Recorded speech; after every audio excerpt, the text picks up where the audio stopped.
ప్రతి ఒక్కరు కూడా క్రైస్తవులైన మనము లోకం నుంచి వేరుపరచబడి వాడే క్రైస్తవుడు. లోకానికి క్రైస్తవుడికి తేడా ఏంటి చెప్పండి? లోకము వారి కోసం, వారి కుటుంబం కోసం, వారి యొక్క ఫ్యామిలీస్ కోసం మాత్రమే లోకం జీవిస్తుంది. క్రైస్తవుడు లోకం అందరి కోసం బ్రతికేదే క్రైస్తవం. అంటే మనం ఒక ప్రత్యేకించబడిన వారము. కానీ మనం ప్రత్యేకించబడిన వారంగా ఉన్నామా లేదా మనం చెక్ చేసుకోవాలి. ఏంటి ప్రత్యేకత అంటే, మనం ఒకసారి ఆలోచన చేస్తే, ఒక కంపెనీలో పనిచేసేటప్పుడు ఆ కంపెనీకి కూడా ఒక డ్రెస్ కోడ్ ఉంటుంది.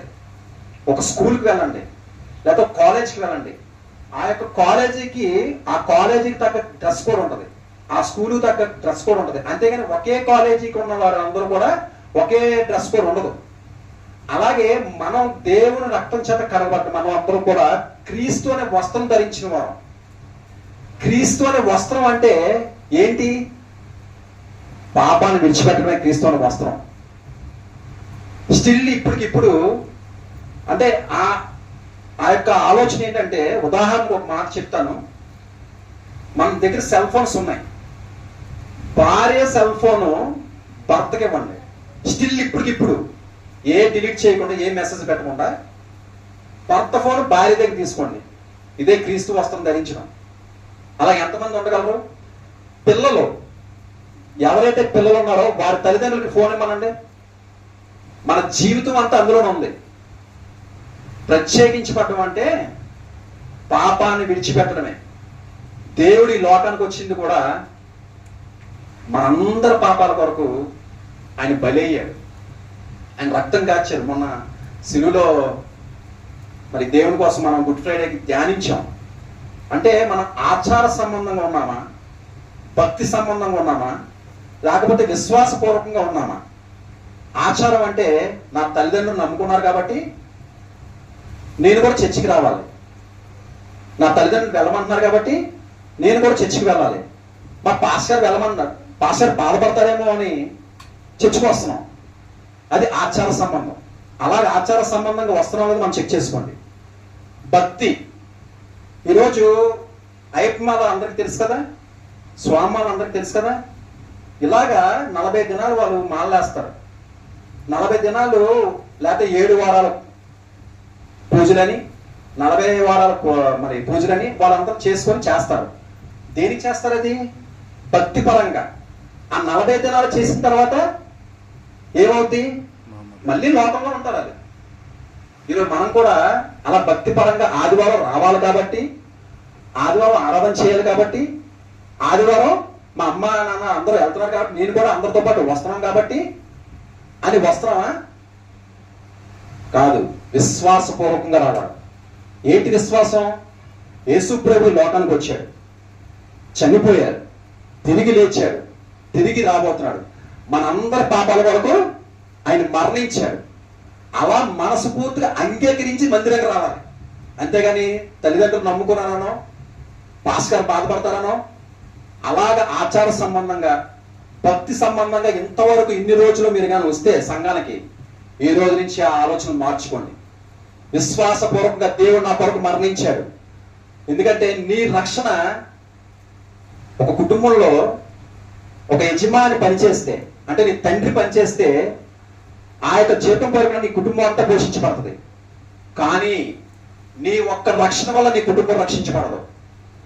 నీ ఒక్క రక్షణ నీకే. దేవుడు అడుగుతుంది కూడా అదే. నువ్వుగా నా దగ్గర రా, నువ్వు నా దగ్గరికి రావాలి. కానీ నువ్వు ఇచ్చే ఆస్తి వద్దు, డబ్బు వద్దు, నీ యొక్క ఏమీ నాకు వద్దు, కానీ నువ్వుగా నా దగ్గరికి వస్తే చాలు. కాబట్టి ఈ మాటలు విన్న మీరు ఈ రోజు నుంచి మరి ఆచారపరంగా మనం వస్తున్నామో, భక్తి పరంగా వస్తున్నామో, విశ్వాసపూర్వకంగా నా దేవుడు నా కోసం మరణించాడు, నా దేవుడు నా కోసం మరి రక్తం కాచాడు, నా దేవుడు నా కోసం శ్రమపడ్డాడు అని ఎవరైతే విశ్వాసపూర్వకంగా నమ్మి ఆయన దగ్గరికి వస్తారో వారే రక్షించబడతారు. యేసు ప్రభువును మనం అంగీకరించాం, యేసు ప్రభు సొంత రక్షకుడు అంగీకరించాం చెప్పుకుంటాం బాప్తిసం తీసుకునేటప్పుడు. కానీ నువ్వు కూడా అంగీకరించబడ్డావా లేదో చూసుకోవాలి. అంగీకరించబడ్డం అంటే ఏంటో తెలుసా? పాపం చేయకపోవడమే, అబద్ధం ఆడకపోవడమే, సరైన సమయానికి మందిరికి రావడమే. ఎందుకంటే ఆయన చేత అంగీకరించబడ్డవాడు ఎవరో కూడా తప్పు చేయడు. ఆయన చేత అంగీకరించబడి ఎవరో కూడా పాపం చేయరు. ఆయన చేత అంగీకరించబడి ఎవరో కూడా వాక్యానికి మించి బయటికి వెళ్ళరు, వాక్యానుసారంగా జీవిస్తారు. అలాగే మన భక్తిపూర్వకంగా ఏం చూసుకోవాలంటే వాక్యానుసారంగా మనం నడుస్తున్నామో లేదో మనం చూసుకొని నడవాలి. అట్రీతిగా మరి ఈ రోజు ఇంతకాలము కూడా మనం సంఘానికి ఎందుకు వస్తున్నాము? మన కుటుంబం బాగుంటే చాలు, మన ఫ్యామిలీ బాగుంటే చాలు అనే ఈరోజు చాలా మంది క్రైస్తత్వం సరిపోతుంది అనుకుంటుంది. కానీ దేవుని వాక్యం అలా తెలియచేయట్లేదు. అందుకే తిమోతి రాసిన పత్రిక 1 తిమోతి రాసిన పత్రిక 2వ అధ్యాయం 1-2 వచనాల్లో మాట రాసింది. తిమోతి రాసిన పత్రిక 1 తిమోతి 2వ అధ్యాయం 1-2 వచనాలు ఒకసారి చదవండి.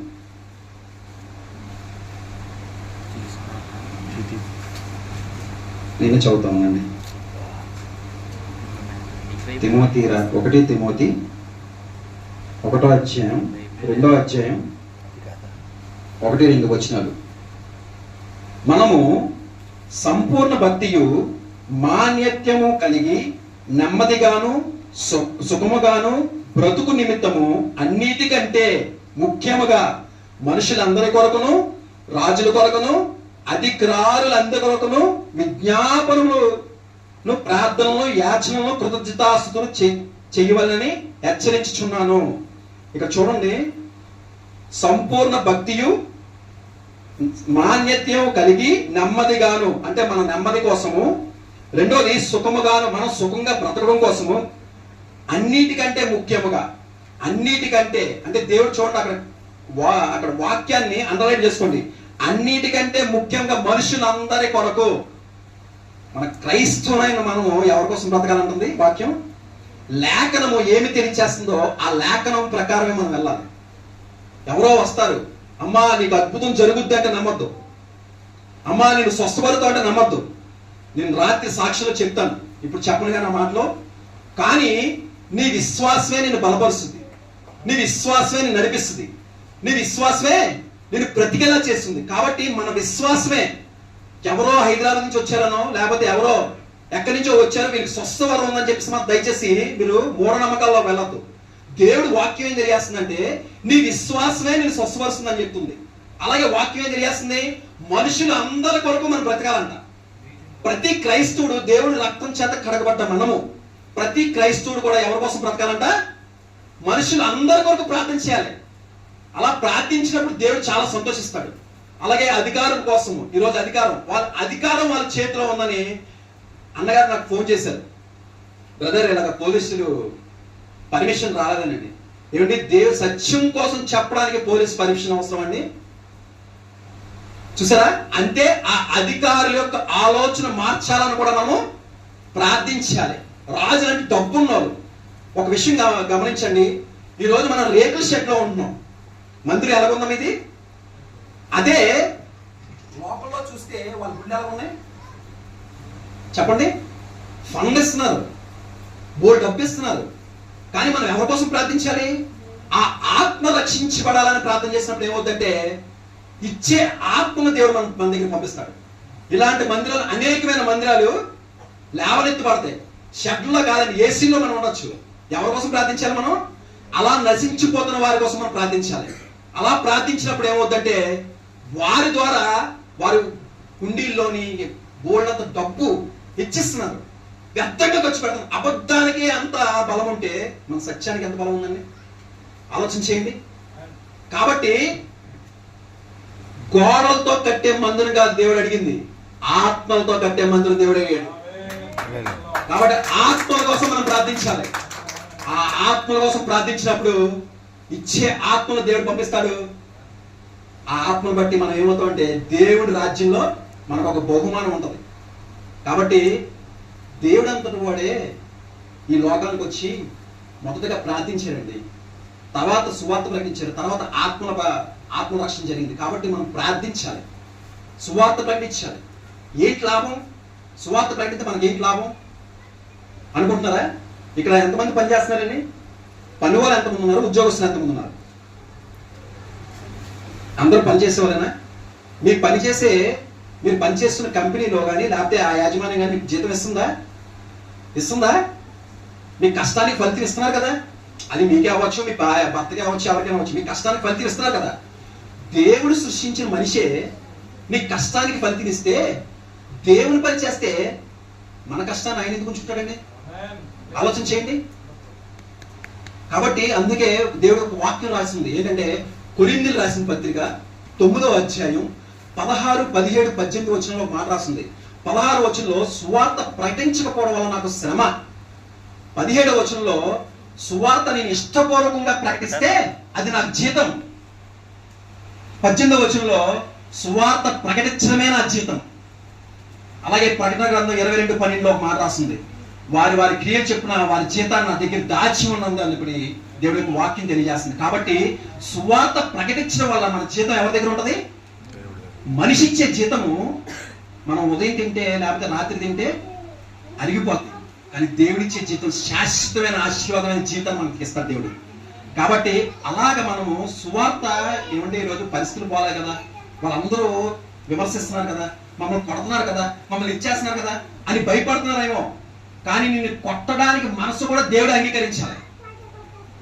ఆయన ఆజ్ఞ లేకుండా మనకి మన ఒంటి మీద అంటే చీమైన మన ఒంటి మీద చీమ కూడా కొట్టదండి. ఆయన ఆజ్ఞ లేకుండా నిజంగా వాళ్ళు అలా కొడితే మనం సంతోషించండి.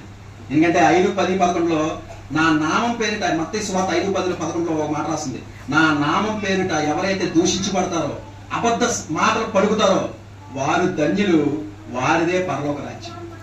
కాబట్టి సత్యానికి అంత వాల్యూ ఉంది. కాబట్టి సువార్త అంటే ఏమీ లేదు, మీ క్రియే. యోసేపు జీవితం జ్ఞాపకం చేసుకోండి. బానిసత్వంలో కూడా ఆయన ఏం చేశాడంటే నమ్మకత్వంగా బానిసత్వం పనిచేశాడు. ఆ నమ్మకత్వాన్ని దేవుడు చూసి ఏం చేశాడక ఆయన ఒక అధికారం చేశాడు. అలాగా మీరు చేసే పనిలో కూడా నమ్మకత్వంగా మీరు పనిచేస్తే దేవుడు మనల్ని దీవిస్తాడు, ఆశీర్దిస్తాడు, బలపరుస్తాడు. కాబట్టి అట్రీతిగా సంఘం మరి ఏదో వచ్చాము ఏదో వెళ్ళామని కాకుండా అనేక మంది కోసం భారం కలిగి ప్రార్థన చేసేవారుగా మీరు ఉంటే దేవుడు ఖచ్చితంగా సంతోషిస్తాడు. ఆ సంతోషాన్ని బట్టి మనకు బహుమానం ఉంటుంది. కాబట్టి ఆ బహుమానం కోరుకోవాలనే ఈరోజు మేము ముందుకు వచ్చాను. ఎందుకంటే మేము భయంకరమైన విగ్రహాల్లో నేను జీవించాను. నా జాతకరించాను 20 సంవత్సరాలు చనిపోవాలి. అలాంటి దేవుడు ఈరోజు నాకు 41 సంవత్సరం 21 సంవత్సరాలు బ్రతుకున్నానంటే కేవలం దేవుని కృప. అంటే ఒక రకంగా లోకంలో 20 సంవత్సరాలు చనిపోతే దేవుళ్ళో మరొక 21 సంవత్సరాలు బ్రతుకున్నానండి. దేవుని స్తోత్రం, హల్లెలూయా. కాబట్టి నా జీవితంలో చేసిన అద్భుత కార్యాలు, తినడానికి లేని స్థితిలో వచ్చి దేవుడు ఒక ఉన్నత స్థితి దేవుడు నాకు అనుగ్రహించాడు. ఆ కృతజ్ఞతగా నేనేం చేయాలి అనుకుంటే, మరి ఒక ఉద్యోగం కోసం ఒక కృతజ్ఞతగా కూడి పెట్టుకుంటాం, లేకపోతే ఒక స్వస్థ వచ్చినందుకు కృతజ్ఞత కూడి పెట్టుకుంటాం. కానీ మన కొరకు ప్రాణం పెట్టిన యేసయ్య కోసం మనం ఎలా ఏ కృతజ్ఞత కలిగి ఉన్నాం అని నేను ఆలోచించినప్పుడు దేవుని కోసం ఖర్చు అయిపోవాలని చెప్పేసి మరి సువార్త కోసం మీకు ఎదురుగా కనబడుతుంది వ్యాను. అది వ్యాన్ కాదు, అది స్టేజ్ కూడా. అలాగా వ్యాన్నే స్టేజ్ లా తయారు చేయించి సౌండ్ సిస్టము, లైటింగ్ ఇవన్నీ కూడా మరి నేను అన్ని పట్టుకొని మరి కొన్ని తమ్ముడు తరపున మరి అంటే బ్రదర్ అనో నాకు తెలియదు, ఇదే నాకు పరిచయం, ఇదే ముఖ పరిచయం, ఇదే మాట్లాడడం. మొన్న నిన్నటి దినం ఫోన్లో ఒకే ఒకసారి మాట్లాడా, ఇది 2వ సారి మాట్లాడడం. కాబట్టి తమ్ముడు ద్వారా తమ్ముడు కూడా నా సాక్ష్యాన్ని విని నా యొక్క ప్యాషన్ చూసి తనకు కూడా అలాంటి ఫ్యాషన్ ఉంది. ఆ ప్యాషన్ కలిగి ఉన్న నా తమ్ముడు దేవుడు నాకు పరిచయం చేసి ఈరోజు రాష్ట్రంలోకి దేవుడు నన్ను తీసుకొచ్చాడు. ఆయన యొక్క ఆలోచన వేరు, మన యొక్క ఆలోచన వేరు. ఆ విధంగా దేవుడు తమ్ముడు నాకు పరిచయం చేశాడు. తమ్ముడు మరి ద్వారా అన్నగారు కూడా నాకు పరిచయం అయ్యారు. అలాగా ఈ యొక్క పని చేస్తున్నప్పుడు ఏ విధంగా నేను ముందుకు వెళ్ళాలని ఆలోచన చేసినప్పుడు దీనికి చాలా శ్రమతో కూడిన విషయం ఇది. దాన్ని స్టేజ్ వేయాలి, ఎన్ని ఎలా చేయాలి ప్రభా అని అనుకున్నప్పుడు మా సంఘంలోనే, నేను ఏ ఆత్మీయ సంఘంలో నేను ఉన్నానో మా సంఘంలోనే చక్కటి తమ్ముళ్ళని, అంటే వారు కూడా మా సంఘంలో పాటలు పాడతారు, ఆరాధన చేస్తారు, అలాగే సౌండ్ సిస్టమ్ అన్ని దేవుని యొక్క పరిచయాలు అన్నింటిలోనే తమ్ముళ్ళు ఉంటారు. అలాగనే మేము ఉన్నాము, నేను కూడా మీతో పాటు వస్తామని వారందరూ వారిగా దేవునికి సమర్పించుకొని వారు కూడా నాతో పాటు కలిసి ఈరోజు మీ ముందుకు వచ్చామండి. ఇది దేవుని యొక్క ప్రణాళిక. కాబట్టి మన సంఘాల్లో కూడా మనం ఎలా ఉండాలంటే సాక్ష్యం కలిగి ఉండాలి. సాక్ష్యం అంటే ఏంటి? ఇల్లు ఇస్తేనో, కారు ఇస్తేనో, లేకపోతే ఉద్యోగం ఇస్తేనో ఇదా సాక్ష్యము కాదండి. మన పాపపు జీవితం దేవుని తెలుసుకోకముందు మన యొక్క సాక్ష్యం ఏంటి?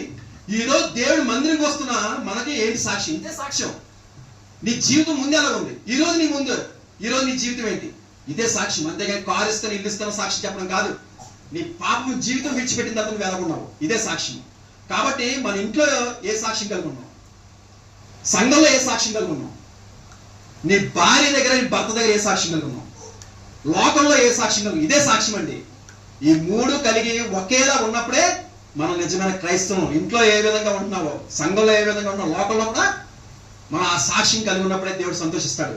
కాబట్టి సాయంత్రకాల సమయంలో మీ ప్రాంతాల్లో ఎవరైనా ఉంటే, దేవుని తెలుసుకున్న ఎవరైనా ఉంటే, ఒక మంచి సాక్ష్యం ఉంది. తినడానికి లేని స్థితిలోంచి రూపాయికి 3 అరటిపళ్ళు కొనుక్కున్న స్థితిలోంచి ఈరోజు 22 లక్షల కారు, అలా కాకుండా 20 లక్షలు పెట్టి ఒక వ్యాను పట్టుకొని వచ్చానండి. ఇది ఎవరిచ్చిందండి? అది దేవునికి మహిమ. కాబట్టి అలాంటి మంచి సాక్ష్యము అంటే దేవుని తెలుసుకోకముందు నా జీవితం ఏంటి, దేవుని తెలుసుకున్న తర్వాత నా జీవితం ఏంటి, దేవుళ్ళకి వచ్చిన తర్వాత నా కమిట్మెంట్ ఏంటి, నా సాక్ష్యాన్ని అదే నేను పలికిస్తాను. ఆ మాటల ద్వారా మీ ప్రాంతాల్లో యవనస్తులు మీరు కూడా, ఎందుకంటే రేపు రాబోయే తరానికి మరి మీరే ఖచ్చితమైన పునాది వేయాలి. మీరే బలంగా నిలబడాలి. మీరు బలంగా నిలబడకపోతే, మీ క్రియ చూపించకపోతే రాబోయే తరానికి మరి దేవుడు అంటే ఎవరో తెలియక అనేక మంది నరకంలోకి వెళ్ళిపోతారు. అలా వెళ్లకుండా ఉండాలంటే మీ ప్రాంతాల్లో మీ ఫ్రెండ్స్ ఎవరైనా ఉంటే తీసుకొని రండి. ఎందుకంటే యవ్వన కాలం మన తండ్రి చనిపోయినప్పుడు ఆ పెయిన్, ఆ బాధ తినడానికి లేకపోతే ఎలాంటి బాధపడ్డానో అవన్నీ కూడా నేను రాత్రికాల సమయంలో నేను సాక్ష్యం పలుకుతాను. ఆ సాక్ష్యాన్ని బట్టి మీరు కూడా బలపడటమే కాదు, వినడమే కాదు, మిమ్మల్ని మీరు మార్చుకొని అనేక మంది దేవుడి మందిరం వచ్చేలాగా మీరు ప్రార్థించాలని, అలా జీవించాలని మనసుతో కోరుకుంటూ, దేవుడు నాకు ఇచ్చిన ఒక మంచి అవకాశాన్ని బట్టి, తమ్ముడు కొన్నేసుని బట్టి, అన్నగారిని బట్టి, నాతో పాటు వచ్చిన మా తమ్ముళ్ళు జేమ్స్, సాకేతు, పవను, శ్యాము మంచి ఆనందం చేస్తారు, మంచి పాటలు పాడతారండి. కాబట్టి వారు నాతో పాటు మరి మా అబ్బాయి పెద్దోడు, అలాగే మా చెర్రి అంటే మా అబ్బాయితో పాటు అంటే మాతో పాటు కలిసి పనిచేసిన వాళ్ళ నాన్నగారు రావడం వల్ల వాళ్ళ తమ్ముడు తీసుకొచ్చి, అలాగే బ్రదరు వస్తున్నప్పుడు మంచి మంచి సాక్ష్యం చెప్పారు. అనేక ప్రాంతాలు వెళ్తున్నాను కానీ నన్ను నేను చెప్పుకోవట్లేదు, కానీ దేవుడు కనపడాలని చెప్పినప్పుడు అన్న బట్టి కూడా నేను అది నేర్చుకున్నాను. నన్ను నేను పొగుడుకోవడం కాదు, దేవుడి కోసం పొగడాలని. అలాగే వచ్చిన తమ్ముళ్ళు కూడా మరి పాస్కర్ వాళ్ళ అబ్బాయి కూడా, ఒక అబ్బాయి వచ్చాడు. మరి వాళ్ళు కూడా కమిట్మెంట్ ద్వారా వచ్చారంటే ఎందుకంటే తెలుసా? దేవుడి యొక్క ప్రేమను బట్టండి. ఆ ప్రేమ కలిగి ఉన్న మనందరం కూడా అట్రీతిగా ఉంటే అనేక మంది దేవుడి మందికి తెచ్చేలాగా ఉండాలని మనసుతో కోరుకుంటూ దేవుడి చిన్న మాటలు దీవించింది.